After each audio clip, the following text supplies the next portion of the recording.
आयुर्वेद के बारे में दो चीज़ें हैं सर जो मैं स्पेशली आपसे जानना चाहता हूँ। सबसे पहला कि आयुर्वेद बहुत स्लो काम करता है, और दूसरा आयुर्वेद साइंटिफिकली अप्रूव्ड नहीं है, मतलब साइंस उसमें बिलीव नहीं करती है। तो इसके बारे में आप क्या कहेंगे? भरत भाई, first of all thanks a lot कि I am honoured, I am privileged कि आपके साथ बैठा हूँ और आपको शेयर कर रहा हूँ कि एक्चुअली आयुर्वेद किस तरीके से, आयुर्वेद के नुआंसेस क्या है या फिर मेरी जर्नी आयुर्वेद में कैसी है।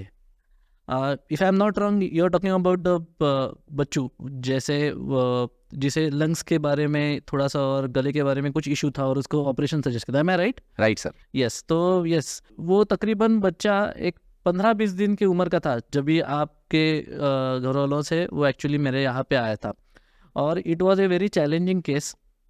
और डॉक्टर्स ने बोला था कि it is going to be hard for parents as well as that child to survive, क्योंकि उसके लंग्स एक्चुअली कोलैप्स थे, उसके जो रिब्स थे वो डेवलप नहीं हुए थे, और लैरिंगो मलेशिया करके एक deformity which is a congenital deformity.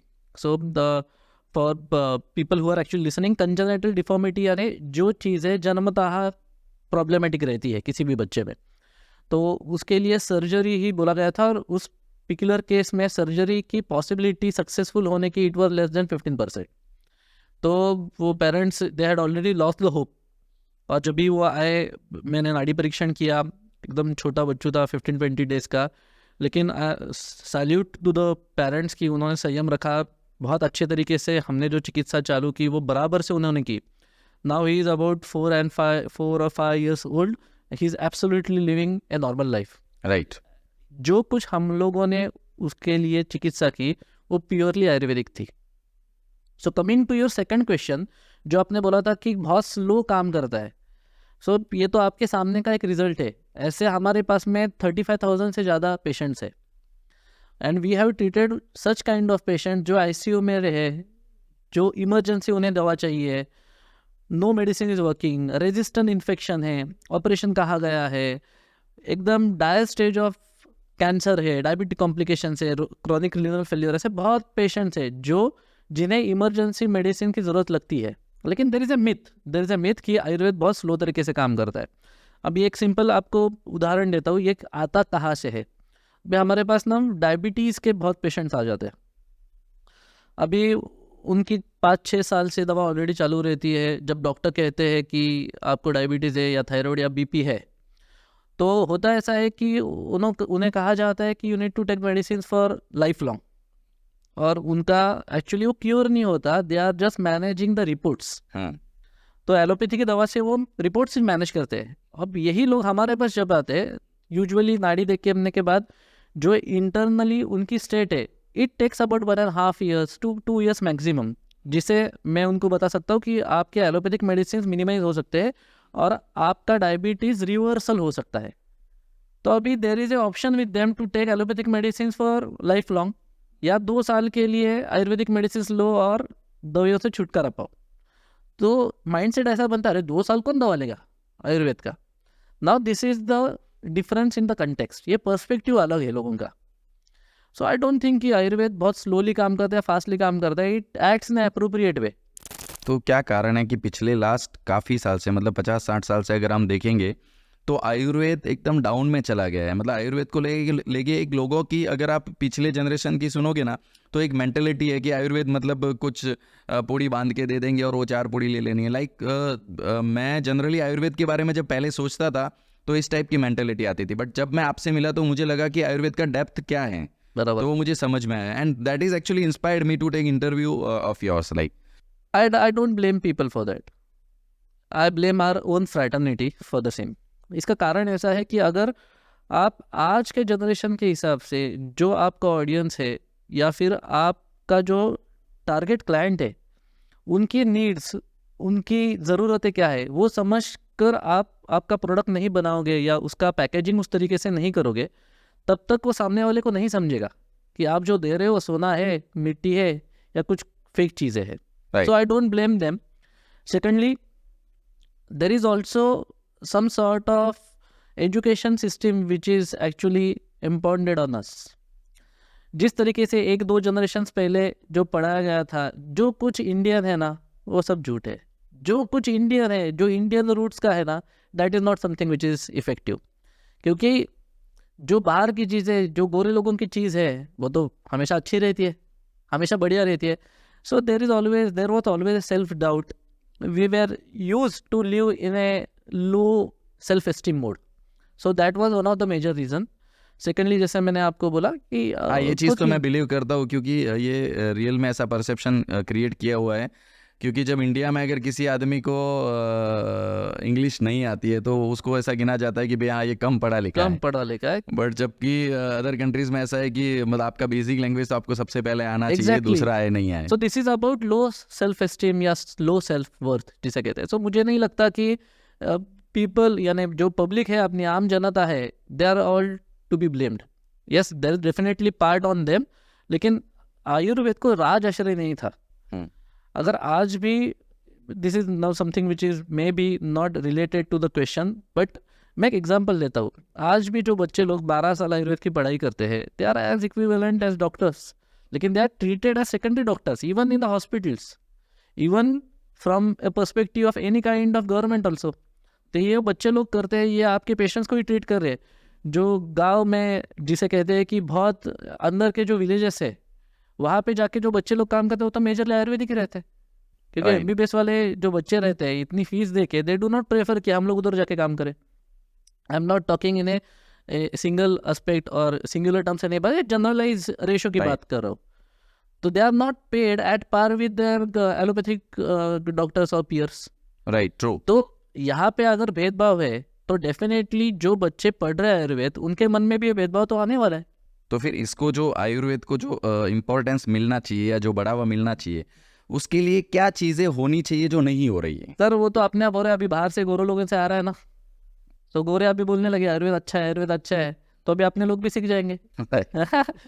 अब ये आयुर्वेद और एलोपैथी दो चीज़ें हैं, मतलब ये दो चीज़ों को अगर मैं बोलूँ आपको डिस्क्राइब करना है तो आप किस तरीके से डिस्क्राइब करोगे? आयुर्वेद शास्त्रीय है और एलोपैथिक साइंटिफिक है.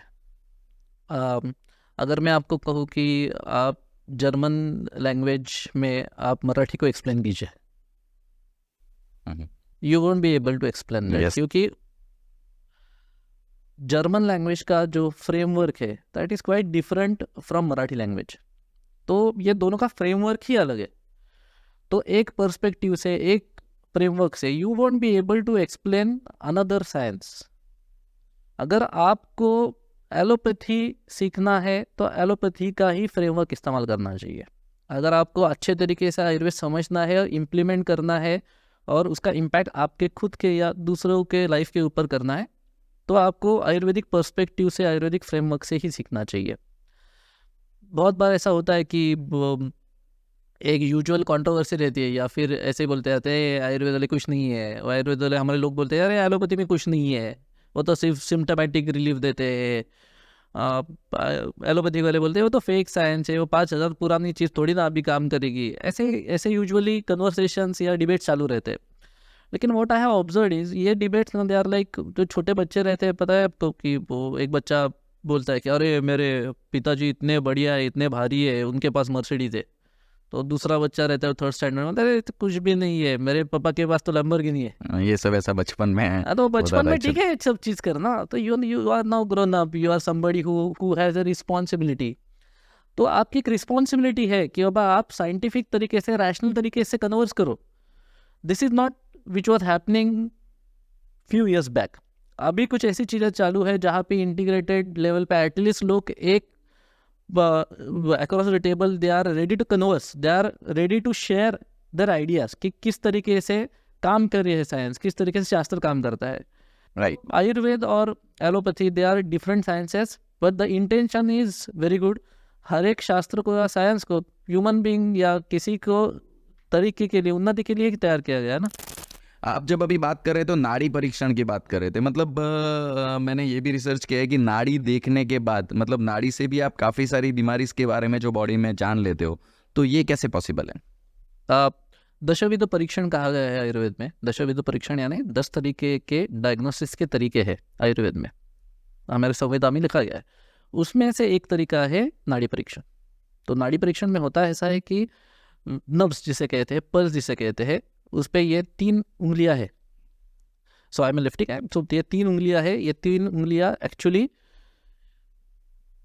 दिस इज द एरिया, या आर्टरी पे रख के हम लोग पल्स का सेंसेशन लेते हैं.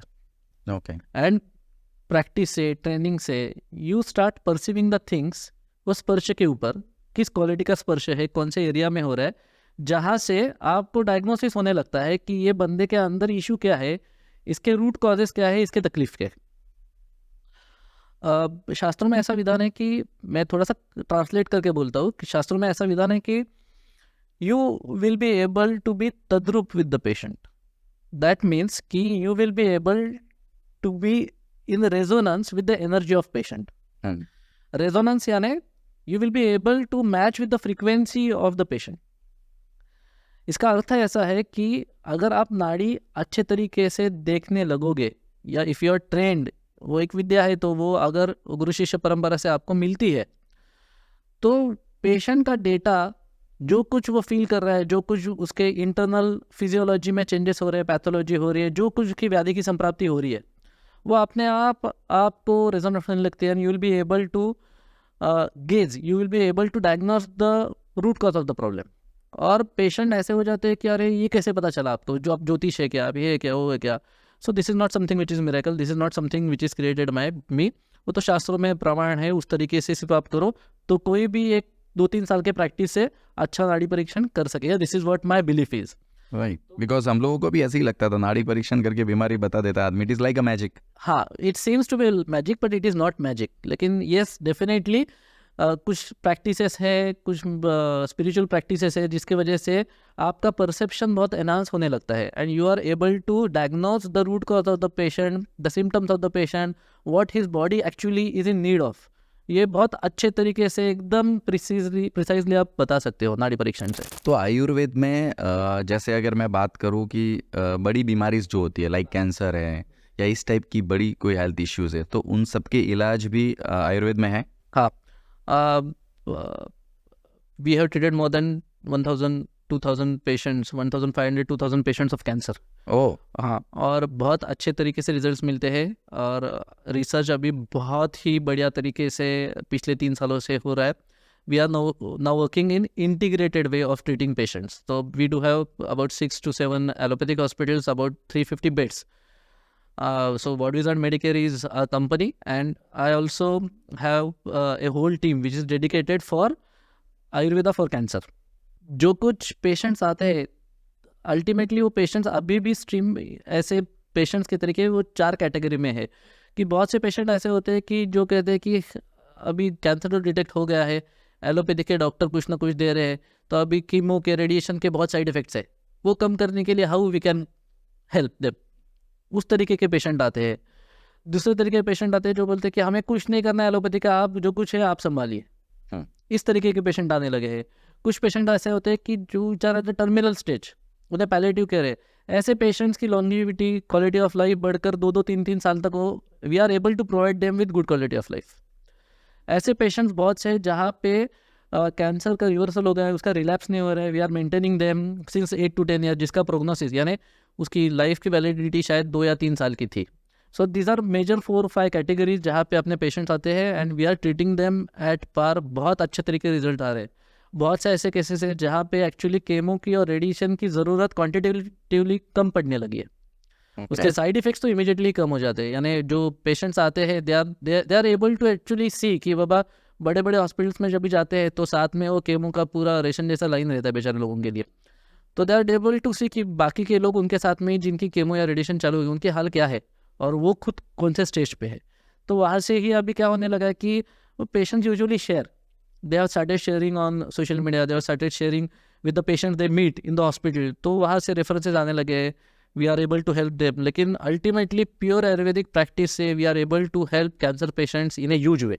तो हेल्थ केयर का कमर्शियल इश्यूज जो है ना, वो बहुत ज़्यादा है. मतलब आज की डेट में अगर किसी भी आदमी को हॉस्पिटल में जाना है तो उसको इतना ज़्यादा सोचना पड़ता है, क्योंकि उसको पता नहीं है कि उसका बिल कितना होने वाला है जेन्युइनली. और जैसा आप बोल रहे हो ना, डॉक्टर एक्सप्लेन भी इस तरीके से करते हैं कि तुम्हारी बीमारी को इतना बड़ा बताएंगे कि इतने छोटे में होने ही वाला नहीं है. तो हेल्थ केयर को लेके ये जो इश्यूज़ है कि जो पैसा, कमर्शियल इश्यूज़ है, तो इसके बारे में क्या कहेंगे? क्योंकि बहुत सारे लोग अफोर्ड ही नहीं कर पा रहे हैं. मतलब वो एक लेवल के हॉस्पिटल में गया तो एक एक्स अमाउंट का बिल होना ही है. Absolutely. So what about this? Data ऐसा कहता है कि इंडिया में मेजॉरिटी ऑफ द पीपल, उनका जो कुछ फाइनेंसेस है वो फाइनेंशियल डिसरप्शन हो जाता है, बैंकरप्ट से हो जाते हैं सिर्फ एक व्याधि की वजह से. राइट, एक बीमारी की वजह से. हाँ. एक हॉस्पिटलाइजेशन की वजह से उनका पूरा का पूरा जिंदगी भर का जो फाइनेंशियल स्टेबिलिटी है वो चली जाती है. This is what the research shows. ये क्यों हो रहा है? क्योंकि मैक्सिमम टाइम में आप अगर ऑब्जर्व करोगे तो गवर्नमेंट, इतने पॉपुलेशन में गवर्नमेंट हैज लिमिटेशंस, जहाँ पे वो पूरा इंफ्रास्ट्रक्चर खड़ा कर दे. We are still lagging behind the adequate beds per population 1000 people. वो उसके बहुत नीचे है हम लोग. सो ये सब फैसिलिटीज़ है, ये लोअर मिडिल क्लास या जो who are not economically strong people, तो उनको जाना पड़ता है प्राइवेट हॉस्पिटल्स में. Private hospitals are created for profit generation. उनको टारगेट्स रहते हैं. अगर 10 पेशेंट आते हैं तो उनको, फॉर एग्जांपल, उनको X% पेशेंट्स का ऑपरेशन करवाना ही है, नहीं तो उनका टारगेट पूरा नहीं होगा. Oh, this is something which is a fact. ये बड़े बड़े हॉस्पिटल्स में यही होता है. सेकंड होता है कि जो डॉक्टर बैठा रहता है उसका प्रैक्टिस कट देने से चलता है या कट लेने से चलता है. Now this is brutal truth. It is like commission cut, मतलब बहुत सारी जगह पे. और ये तो कमीशन का तो बहुत सारा, मतलब मेडिसिन में कमीशन हो गया, ये सब विच इज प्रैक्टिकली जिसको खुल के बताया नहीं गया. बट आई थिंक सो सबसे ज्यादा जो चल रहा है वो यही चल रहा है. ये चोरी है ना सर. अगर मेरे पास, फॉर एग्जांपल, मेरे पास कुछ सुविधा नहीं है और वो आपके पास है या इनके पास है, क्योंकि आपका बड़ा हॉस्पिटल है, तो आप मुझे क्यों पैसा दे? क्योंकि पेशेंट को आपके यहाँ भेजना है. वो तो मेरे पास नहीं, इसलिए आपके यहाँ भेज रहा हूँ ना. अगर ऐसा करना है तो ओपनली लिखिए कि you are empanelled doctor of this hospital और जेन्युइनली लीजिए पैसा. चोरी करने की क्या जरूरत है? बट ये तो इतना ज़्यादा डेप्थ में घुस चुका है. उसमें सबसे ज़्यादा जो सफ़र करता है वो आम आदमी करता है. वो that is also because of emotion. अब मैं आपको ये सवाल करता हूँ कि समझो आपके पापा एडमिट हैं या आपके घर का कोई मेंबर एडमिट है और वो थोड़ा सा क्रिटिकल स्टेज पे हैं.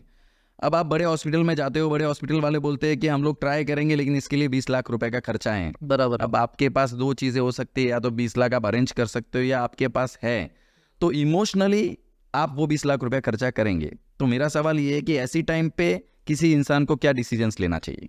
आपका जो क्वेश्चन है ना वो बहुत इंपॉर्टेंट क्वेश्चन है. उसके बहुत एस्पेक्ट्स है.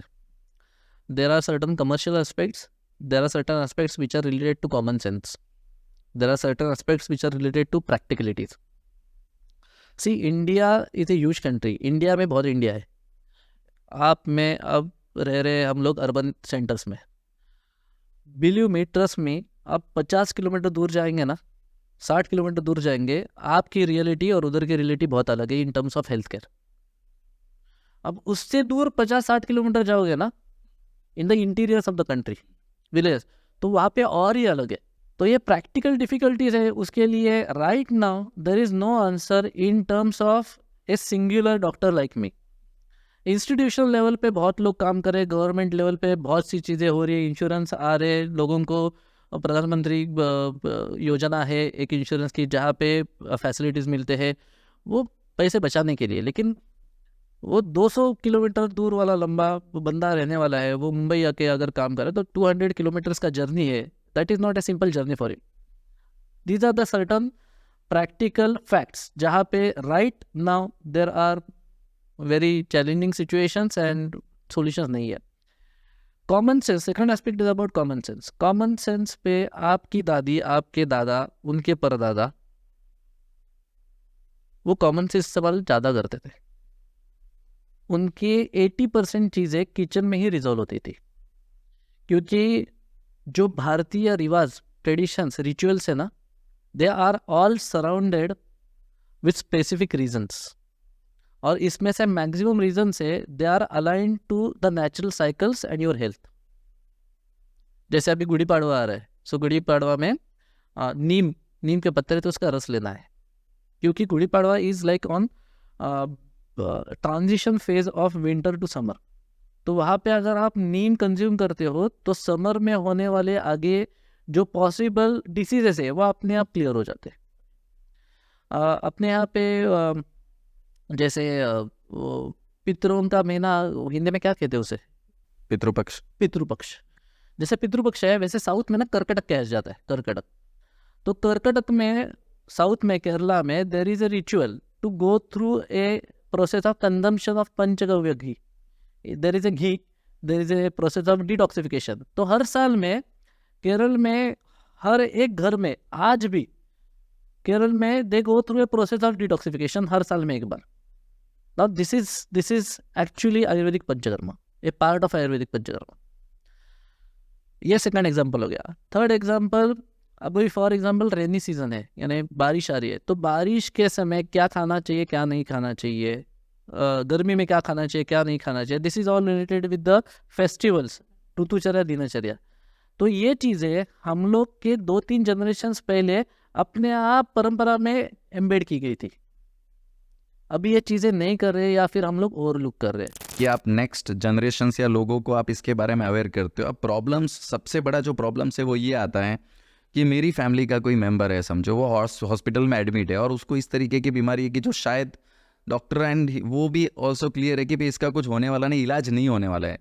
बट अब हेल्थ केयर सिस्टम का जो पैसा निकालने का तरीका जो आप बोलते हो, जिसको एक टाइप की लूट ही बोल सकते हो आप, तो दे विल लाइक, आज मेरे घर का कोई मेंबर है और 20-25 लाख रुपया खर्चा होने वाला है और अगर मैं अरेंज कर सकता हूँ तो फिर वहाँ पर मैं अपने इमोशन को कैसे यूज़ करूँ, कॉमन सेंस को कैसे यूज़ करूँ, या फिर मैं डिसीजंस कैसे लूँ कि यहाँ पर ये पैसा एक्सपेंसेस करना चाहिए या नहीं करना चाहिए। तो ये डिसीजंस कोई आम आदमी जो भी है वो कैसे ले, बिकॉज वो बर्न कर देता है अपने 20 लाख 50 लाख, उसके बाद भी वो जो आदमी है जो चला जाना है वो चला ही जाता है। सो ये डिसीजंस लेने के लिए सबसे पहले जो लोग हैं उनको क्या करना चाहिए? ओके, सो जैसे मैंने कहा कि सबसे पहले ना यू आइडेंटिफाई अप्रोप्रिएट पर्सन। आप जो हॉस्पिटल में जा रहे हो, सी टू इट कि आप बहुत डिटेल में आपके डॉक्टर से पूछिए। You go into details about what he is going to do with your patient. आपका फैमिली मेंबर अगर है, उसके साथ में क्या होने वाला है, what are the line of treatment, what is the cause of the problem, और आगे व्हाट इज द पॉसिबिलिटी। अगर इसके आंसर्स आपका डॉक्टर सही तरीके से नहीं दे रहा है और if he is reluctant to give the answer, समझ लेना रॉन्ग नंबर है। राइट, मतलब स्पष्ट तरीके से अगर आपको जवाब नहीं दे रहा है, करेक्ट, घुमा फिरा के जवाब दे रहा है, तो आप समझ या जाओ फिर कि उसका ईगो आ रहा है। पेशेंट क्या कर, डॉक्टर्स क्या करते हैं, अच्छा इतना पूछे, काम करना, ये पीछे बुक है, ये ले लो, आप ही पढ़ लो। No, this is not the way to treat patients. That is true. बराबर है। तो they feel hurt, doctors feel hurt if they are asked questions. So ऐसा कोई डॉक्टर मिल जाए तो समझना साला रॉन्ग नंबर है। Right. Secondly, be open minded and get opinions. Homeopathy है, यूनानी है, आयुर्वेद है, वो फ्रैटर्निटी के अच्छे, ऑथेंटिक, प्रोफेशनल, एक्सपीरियंस डॉक्टर के पास आप जाइए, जो वैद्य है या हकीम है या होम्योपैथिक डॉक्टर है। उनसे भी आप ऐसे एक सवाल पूछिए। You do have a right deep में जाके। अभी मेरे पास बहुत से लोग आते हैं, ऐसे ही घूम के आते लोग, तो उनको मैं यही बोलता हूँ, आपके मन में जो कुछ प्रश्न है वो आप मुझे पूछिए। It's my duty and responsibility to make you निशंक। राइट।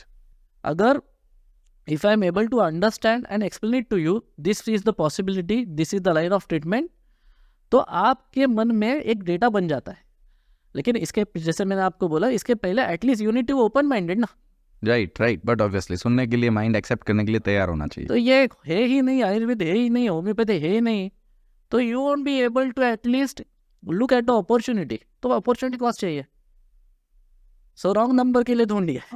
मैंने ऐसा फर्स्ट आयुर्वेदिक डॉक्टर देखा, आई मीन टू से यू, कि जिसको आयुर्वेदिक डॉक्टर होने के बाद भी एलोपैथी के बारे में या फिर जो भी मॉडर्न टेक्निक्स है मेडिकल्स की, हेल्थ रिलेटेड, वो सबसे आप अपडेटेड रहते हो completely, most of the time and most of the things. तो आप इन सब चीज़ों से अपडेटेड कैसे रहते हो, नंबर 1। नंबर 2, मेरा ये सवाल है कि मेडिकल इंडस्ट्री या हेल्थ केयर इंडस्ट्री में ऐसा क्या एक्साइटेड चीज़ इन फ्यूचर में लगता है कि जो इन्वेंशन होने वाला है? अभी इसका एक कारण है कि मैं कैसे रहता हूँ, because this is part of my training. जो हमें गुरु से जो आदेश मिले थे, तो गुरु जी का कहना एकदम स्पष्ट था कि आज के युग में जो पेशेंट आने वाले हैं, कौन से न कौन से समय में they are going to visit a allopathic doctor. कभी ना कभी वो तो जाने वाले हैं स्पेसिफिकली, या फिर उधर से आपके पास आने वाले हैं। तो जहाँ से वो आपके पास आते हैं, वहाँ से 2-2, 3-3 साल या कुछ ना कुछ दवा लेके आते हैं। तो उससे होने वाले साइड इफेक्ट, एडवर्स इफेक्ट, ये तो आपको कंसिडर होने ही चाहिए, करने ही चाहिए। बहुत सी चीज़ें आज ऐसे चालू है कि एक व्याधि है, वो व्याधि को बंद करने के लिए एक दवा चालू है, और दवा के साइड इफेक्ट बंद करने के लिए 10 दवा चालू है। ओहो, अरे राइट, के जैसे टैबलेट देते हैं और इसके साथ में आप गैस की गोली ले लो, तो इससे जो एसिडिटी गैस की गोली होगी। ले लो, हाँ, बाद में दूसरा एक उसके वजह से विटामिन कम हो जाते हैं, तो विटामिन की गोली ले लो। हाँ, हाँ, तो एक व्याधि के लिए एक गोली, और वो गोली के साइड इफेक्ट कम करने के लिए 5 गोलियां। राइट। तो unless and until me as a vaidya, जब तक ये मुझे पता नहीं चलेगा ये दवा क्या है, क्या काम कर रही है, उसके लिमिटेशंस क्या है, तब तक I won't be tell the patient confidently कि ये दवा आप मत लो, this is not going to help you, या फिर ये दवा बंद करो, I am going to take care of that medicine. बहुत से बार ऐसा होता है कि अभी there are many of the psychiatric patients who visit our clinic, तो उनके केस में अचानक हम लोग दवा बंद नहीं कर सकते, या इन केस ऑफ स्टेरॉइड्स, लोग 2-2, 3-3 साल आर्थराइटिस के लिए स्टेरॉइड्स लेते हैं। तो अचानक रहते हम लोग बोल नहीं सकते कि अब आज स्टेरॉइड्स ले रहे हो, अब नेक्स्ट दिन से आप बंद कर दो, because it is going to have huge impact, adverse impact on their body. जब हम लोग एडवर्सली ऐसे एब्रप्टली बंद करते हैं दवा, तो हमें वो टेपर डाउन करनी पड़ती है। तो उसके लिए हमें अंडरस्टैंडिंग तो होनी चाहिए। तो सर हमें कहते हैं कि अगर आपको आयुर्वेद अच्छे तरीके से पढ़ना है, तो पहले आप हैरिसन का बुक आपके क्लिनिक पे रखिए और डेली पढ़िए। Harrison is like bible of modern medicine. और इसके वजह से I am able to be updated with the whatever is going through in terms of at least what my patient is going through in terms of allopathic medicine. In terms of the upcoming जो है, मुझे ऐसा लगता है कि in terms of Ayurveda, wearable devices combined with artificial intelligence, they are going to be the next thing. Okay. और जहाँ पे आयुर्वेद का बहुत बड़ा रोल होता है, क्यों बताता हूँ आपको, क्योंकि आयुर्वेद की जो स्ट्रेंथ है ना, it is about personalize medicine. अगर एक ही व्याधि के 10 लोग आ जाता है मेरे पास, तो उनकी प्रकृति अलग है, उनका कॉन्स्टिट्यूशन अलग है, उनका डाइजेशन अलग है, उनका मेटाबॉलिज्म अलग है, उनकी टेंडेंसीज अलग है। ये सब कंसिडर करके शायद ये 10 लोगों को मैं अलग अलग 10 तरीके की दवा दे दूँ, और सरप्राइजिंगली ये 10 लोग बड़े हो जाते, यानी ठीक हो जाते। इन केस ऑफ एलोपैथी ऐसा नहीं है। Right now they are researching on genetics, तो जीन स्पेसिफिक तरीके से स्पेशलाइजेशन की तरफ हो जा रहे हैं। But in case of Ayurveda it is already being done since 5000 years. लेकिन ये डेटा इतना ह्यूज है, to comprehend for a normal vaidya it becomes very challenging. यहाँ पे इस डेटा का इंटीग्रेशन अगर हम लोग आर्टिफिशियल इंटेलिजेंस से करते हैं, और कुछ वेरेबल डिवाइसेस के ऊपर काम चालू है, जहाँ पे consistently they will be able to assess what kind of prakriti you are into, right. तो बहुत कस्टमाइज पर्सनलाइज मेडिसिन हो पाएंगे कि आप वो बता पाएंगे कि आपको क्या करना है, डेली क्या नहीं करना है, अभी सीजन चेंज हो रहा है, आपका बर्थ डेट ये है, ये हिसाब से देयर इज ए पॉसिबिलिटी कि आपको ये व्याधि अगले 2 साल में हो सकता है। राइट। तो आप इस तरीके से संभालिए। मतलब आर्टिफिशियल इंटेलिजेंस बहुत काम करने वाला है yes, and wearable devices. Health related अब जब बात आती है, सबसे मेजर इश्यूज लोगों को हेल्थ के हैं, तो हम लोग हेल्थ को रिलेटेड ऐसी कौन सी टिप्स आप देना चाहेंगे कि लाइफ में आप इन चीज़ों का अगर ध्यान रखते हैं तो आपको लाइफ में प्रॉब्लम्स और आपको जो इलनेस है, बीमारी है, वो कम होगी। तो आई मीन टू से कौन सी ऐसी 4-5 चीज़ें हैं जो हर आदमी को, हर कॉमन मैन को फोकस करना चाहिए अपने लाइफ में? I would like to share certain thing. जैसे आपने कहा, एक पहले जस्ट हमारा कन्वर्सेशन हो रहा था कि आपको ये आइडेंटिफाई होना चाहिए कि आपकी हेल्थ डिटीरियोरेट हो रही है। हाँ। तो मैं यूजुअली लाइट हार्टेडली बोलता हूँ कि 3 कैटेगरी के लोग हैं।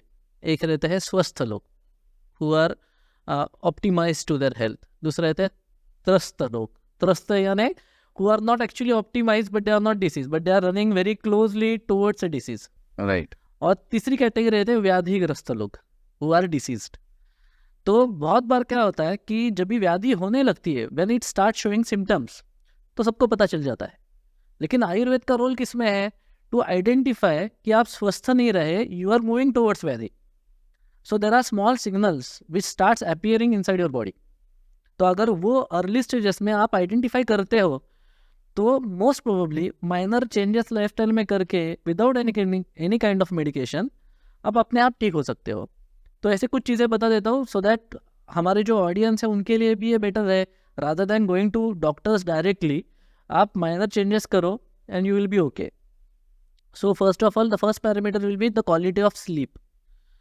अगर रात में 7, 6, 8 घंटे की नींद करने के बावजूद भी आप सुबह उठने के बाद फ्रेश नहीं हो, then that is one of the indications that you are into a state of fatigue. Then this is not good sign. Right. Secondly, अगर सुबह उठने के बाद में अपने आप विदाउट एनी काइंड ऑफ रेचक मेडिसिन और लैक्सेटिव और एनी काइंड ऑफ मेडिसिन आपका अगर पेट साफ हो रहा है तो then this is a good sign. अगर वो नहीं हो रहा है then again that is something which is a alarming state. Right.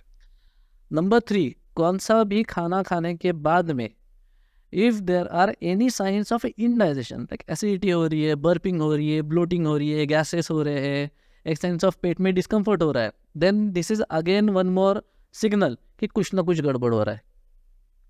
Number 4, अगर दिन भर में आपकी एनर्जी लेवल्स फ्लक्चुएटेड है, सुबह एकदम डल है, दोपहर के एकदम ठीक है, शाम में एकदम डल है, रात में एकदम पूरे एग्जॉस्टेड है, again this is a problematic.